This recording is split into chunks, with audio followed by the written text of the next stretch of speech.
उन सब का मूल आधार है विश्वास। वो सब विश्वास पर खड़े हैं।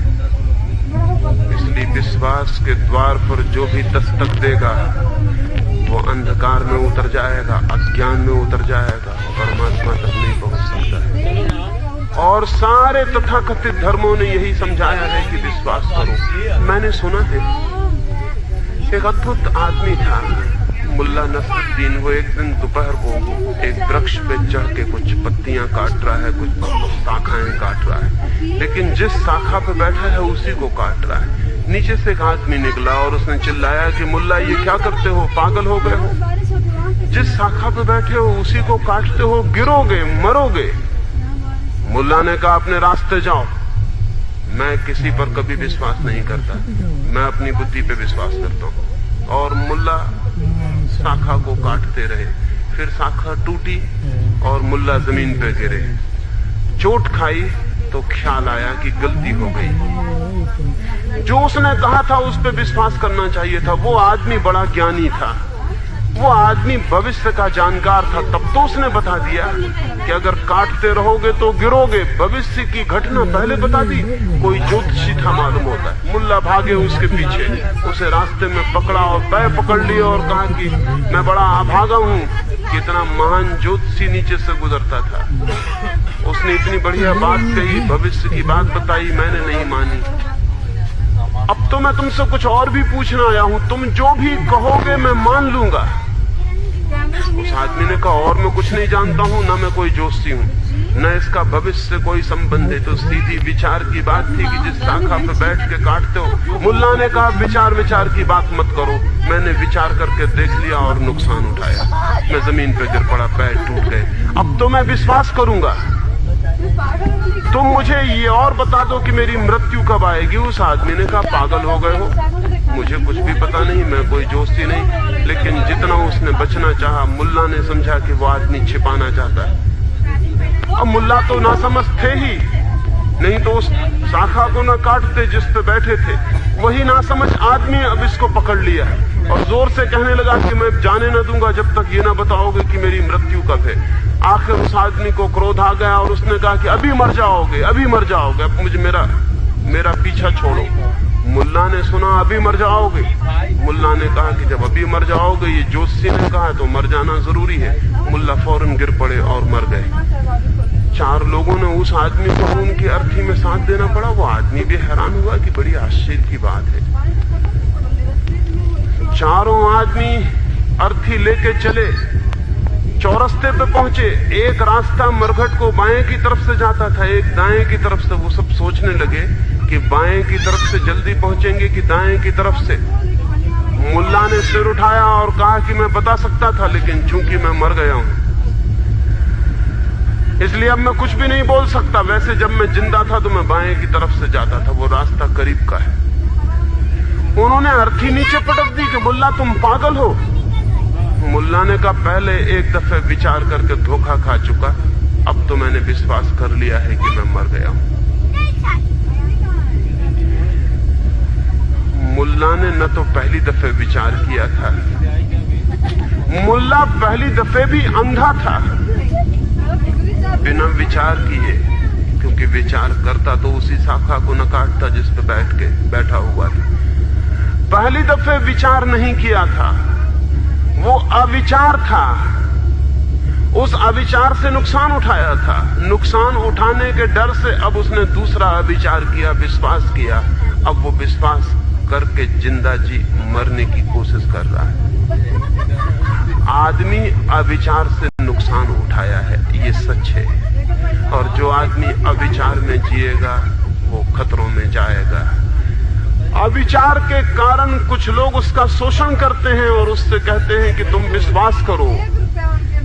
अविचार भी खतरनाक है। जो आदमी नहीं सोचता वो भटक जाता है, और जो आदमी दूसरों के सोच को मान लेता है वो भी भटक जाता है।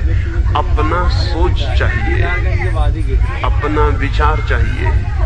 अपने विचार के रास्ते के अतिरिक्त कोई कभी परमात्मा के द्वार पर नहीं पहुंचता है। और हम 2 काम करते हैं, या तो विचार ही नहीं करेंगे और अंधे की तरह जिएंगे, और या फिर विश्वास करेंगे और फिर अंधे की तरह जिएंगे, लेकिन आंख हम कभी न खोलेंगे।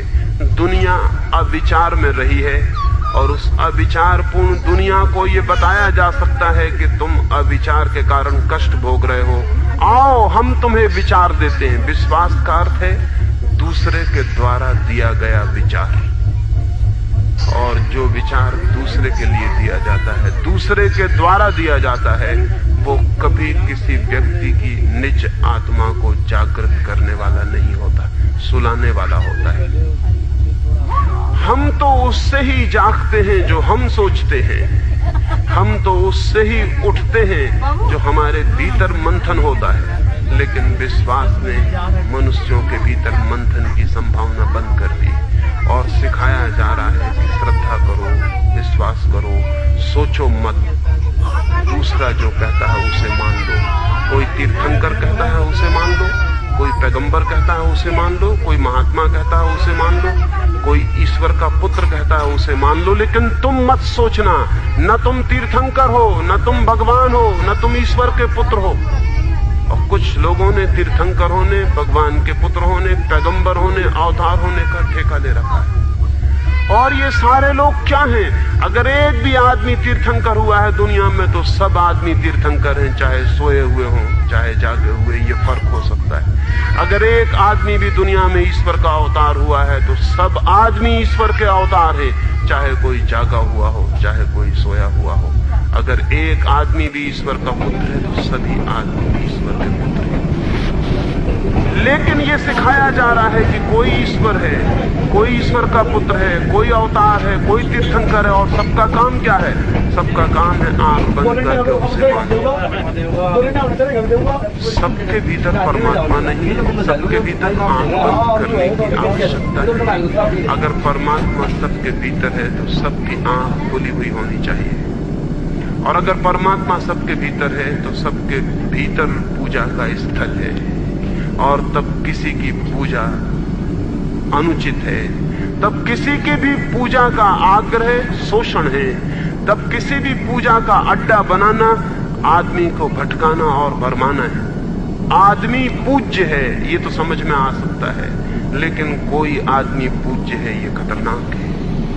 मनुष्यता पूज्य है, जीवन पूज्य है ये तो समझ में आ सकता है, लेकिन कोई जीवन का एक रूप पूज्य बनाना और सारे रूपों को अपूज्य कर देना, और सारे रूपों को कहना कि उनका काम सिर्फ विश्वास है, अंधे होकर मान लेना है, अत्यंत खतरनाक है। मनुष्य की चेतना के विकास में बड़ी से बड़ी बाधा जो बन सकती है वो इस तरह के विश्वास से बन सकती है। और आज तक के सारे धर्मों ने आदमी के भीतर विचार जगाने की नहीं, विश्वास जगाने की कोशिश की। लेकिन क्यों?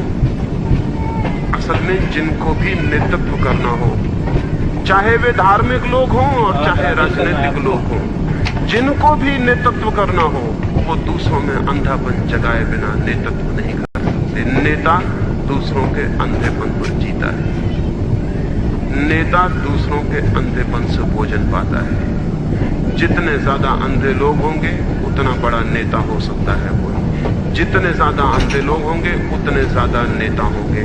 जितने खुली आंखों के लोग होंगे नेता विदा हो जाएगा, धर्म गुरु भी विदा हो जाएगा, राजगुरु भी विदा हो जाएगा, राजनीतिक नेता भी विदा होंगे, सामाजिक नेता भी विदा होंगे।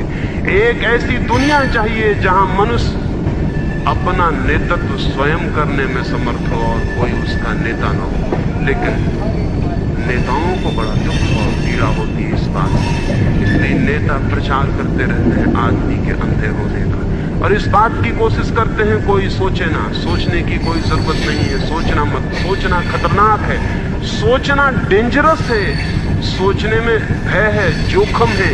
ये बच्चे को बाप सिखा रहा है। क्यों? क्योंकि बाप भी और किसी का नेतृत्व चाहे न कर सके, अपने बेटे का तो कर ही रहा है, अपने बेटे की मालकियत तो कर ही रहा है। अपने बेटे को तो वो कह ही रहा, मैं अनुभवी, मैं ज्ञानी, मैं तुम्हारा बाप, मैं जो कहता हूं वो ठीक।